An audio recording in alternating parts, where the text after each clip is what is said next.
In this video, I will show you how to create dress realistically mockup. Choose Object Selection tool.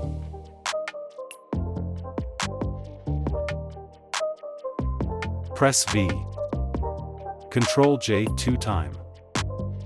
Choose Filter. Choose Blur. Gaussian Blur.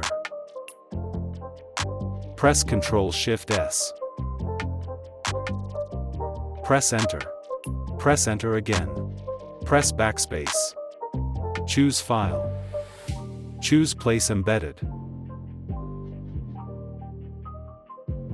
Press Enter. Choose Filter. Choose Distort, Displace.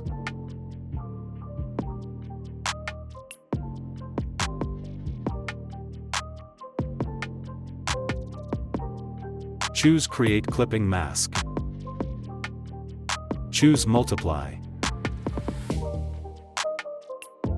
Choose Blending option. Hold Alt key. I'm done.